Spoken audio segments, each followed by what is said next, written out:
আজিৰ ভিডিঅ'ত আমি ক্লাছ 10 থকা চেপ্টাৰ 5 সমান্তৰ প্ৰগতি এৰিথমেটিক প্ৰগ্ৰেছনৰ এক্সাৰসাইজ 5.2 18 নম্বৰ কুৱেশ্যনৰ আলোচনা কৰিম। 18 নম্বৰ কুৱেশ্যনটো হৈছে এটা সমান্তৰ প্ৰগতিৰ চতুৰ্থ আৰু ষষ্ঠম পদ দুটাৰ যোগফল 24 দিয়া আছে আৰু ষষ্ঠ আৰু দশম পদ দুটাৰ যোগফল 44। সমান্তৰ প্ৰগতিৰ প্ৰথম তিনিটা পদ আমাৰ নিৰ্ণয় কৰিব কৈছে। প্ৰথম তিনিটা পদ মানে প্ৰথমতে a,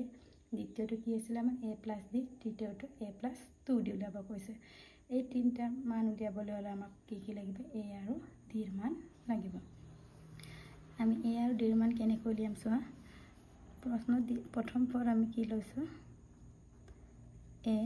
সাধাৰণ অন্তৰটো আমাৰ কি হয় d। এটা প্ৰশ্ন মতে কি কৈছে চতুৰ্থ আৰু ষষ্ঠম পদ দুটাৰ চতুৰ্থ পদ যোগ ষষ্ঠম পদ দুটাৰ যোগফল যোগ দিলে কিমান কৈছে আমাৰ 24। এটা চতুৰ্থ পদ মানে আমাৰ কি আছিল a + 3d, ষষ্ঠম মানে কি আছিল আমাৰ a + 7d 24। এতিয়া a কিমান হয় আমাৰ 2 আছে, 3d + 7d কিমান হ'ব আমাৰ 10d = আমাৰ 24। আমাৰ ইয়াত প্ৰত্যেকটোৱে 2 ৰে হৰণ যায়, তেনেহ'লে আমি সৰু কৰি দিম। 2 ৰে 2 হৰণ কৰিলে আমাৰ a 2 ৰে 10ক 5 আকৌ 24ক কিমান হ'ব আমাৰ 12। তেনেহ'লে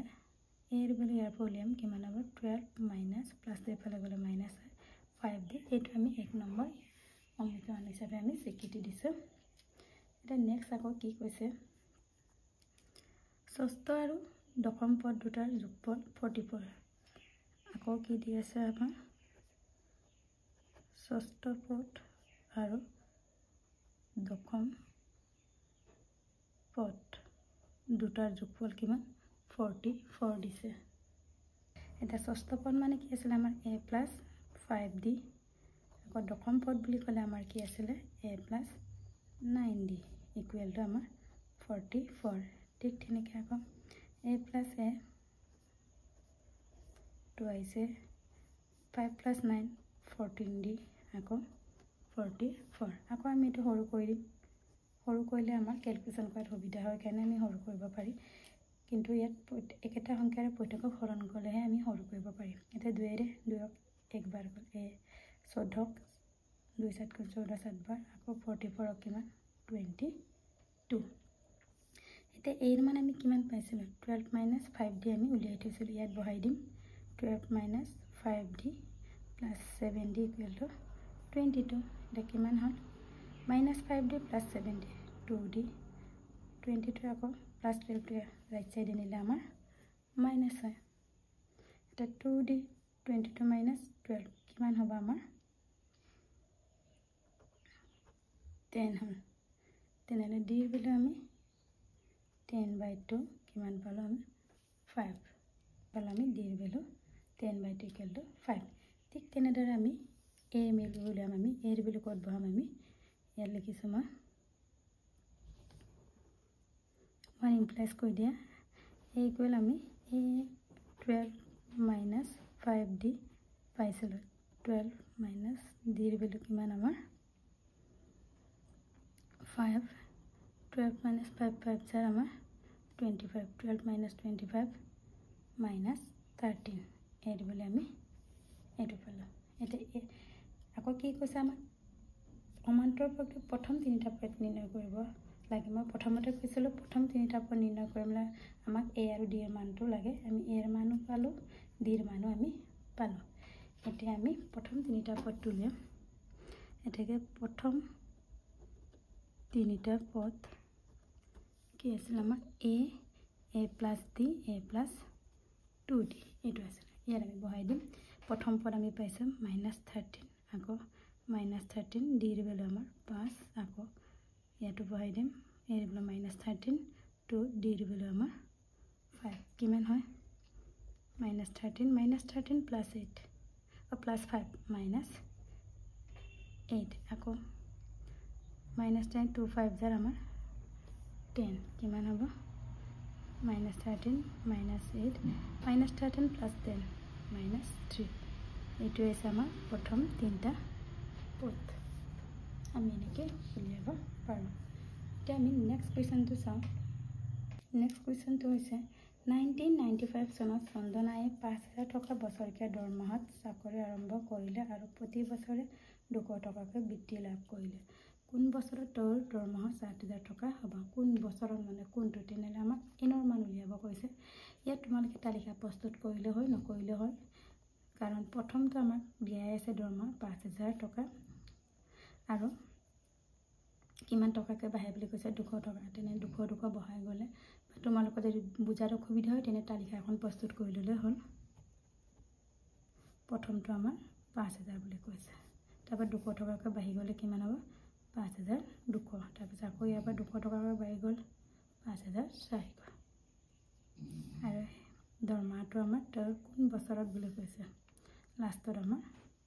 7,000 এইটো 7,000 কেতিয়া হৈছিলে আমাৰ এই বছৰটো আমি উলিয়াব লাগে তেনেকৈ তোমালোকে তালিকা এখন প্ৰস্তুত কৰিলে হয় যদি অসুবিধা হয় তেনেহ'লে প্ৰথমটো আমাৰ 5,000 দি কিমান আমাৰ 5,200 মাইনাছ 5,000 কিমান হ'ল আমাৰ 200 আকৌ আমাৰ একৰ পদটো আমাৰ দিয়া আছে এন কিমান 7,000 আমি কি উলিয়াব লাগে এন কোন বছৰত এনৰ মান উলিয়াব লাগে আকৌ আমি কি জানিছিলোঁ N equal to A plus N minus 1 D একেই ফৰ্মুলা এন আমাৰ 7,000 এৰ ভেলু আমাৰ 5,000 এনৰ ভেলু উলিয়াব লাগে ডিৰ ভেলু আমাৰ 200 এটা 7,000 প্লাছ এফালে আনা মাইনাছ বা একেবাৰে 200টো আমাৰ ইনটু হৈ আছে এফালে আহিলে আমাৰ কি হ'ব ডিভাইড তেনেকৈ অকণমান টাইম বচাবৰ কাৰণে এক লাইনমান কমাই লিখিলেও হয় আমাৰ এতিয়া 7,000 পৰা 5,000 গ'লে আমাৰ কিমান হয় 2,000 আকৌ বাই 200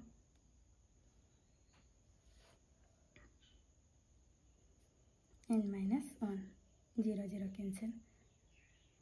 2 আকৌ 20 কেইবাৰ গ'ল আমাৰ 10 বাৰ তেনেহ'লে 10 equal to n minus 1 আকৌ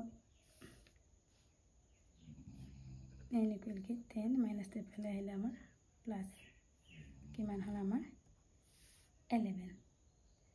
তেন্তে কোন বছৰত হ'ব আমাৰ 11 বছৰত আমাৰ 7,000 টকা হ'ব এতেকে 11 বছৰৰ পাছত চন্দনাৰ দৰমহা 7,000 11 বছৰৰ পাছত চন্দনাৰ দৰমহা 7,000 টকা হ'ব এইটো আমাৰ এনসাৰ তেনেকৈ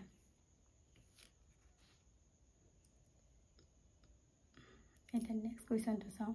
নেক্সট কুৱেশ্যন 20 নম্বৰ কুৱেশ্যনটো আমাৰ শেষৰ প্ৰশ্ন হয় এই লেচনৰ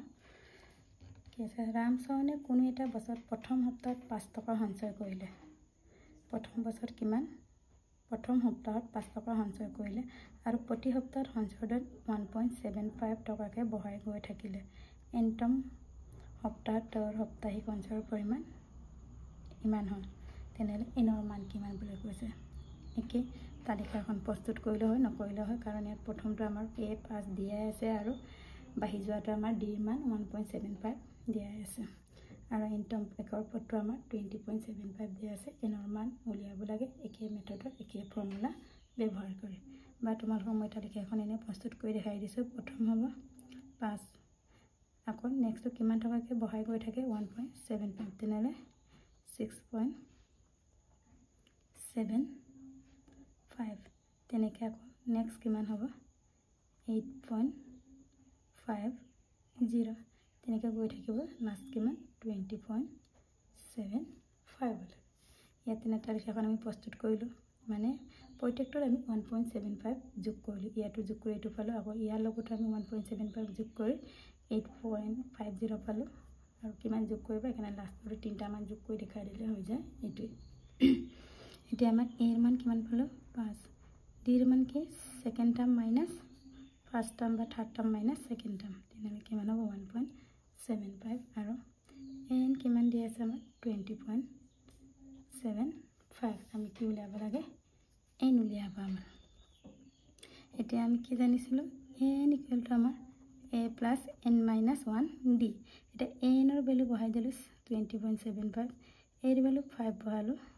n এর ভ্যালু আমাৰ উলিয়াব লাগে d এৰ ভ্যালু আমাৰ কিমান 1.75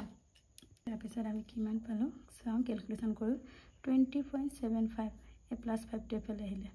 মাইনাস হল আকৌ আমি এইটো ইনটু কৰি দিম ইনটু যদি এফালে আহে কি হ'ব আমাৰ ডিভাইড হয় n minus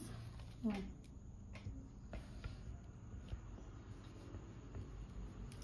এতিয়া কিমান হ'ব 20.75 minus 5 কিমান হ'ব 20 পৰা 5 গলে 15.75 1 by 1.75 n minus 1 এতিয়া 15.75 by 1.75 আমাৰ কিমান হয় সো এটা আমাৰ দশমিক দুই সাইডে সমানে আছে তেনেলে আমি দশমিকটো উঠাই দিয়া n minus 1 কেনসেল কৰিলে কিমান হয় আমাৰ 9 নেলে 9 equal to n minus 1 আকৌ n equal to 9 minus তে ফেলে দিলে আমাৰ প্লাস হ'বগে কিমান হ'ল 9 plus 1 10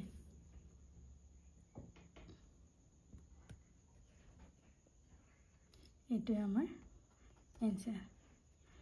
एनर मान আমি কিমান পালো 10 আৰে এবাৰ ভালকে চাই লোৱা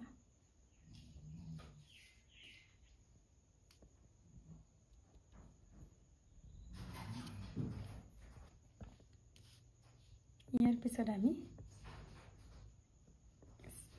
সমান্তৰ প্ৰগতিৰ এক্সাৰসাইজ 5.3 আলোচনা কৰিম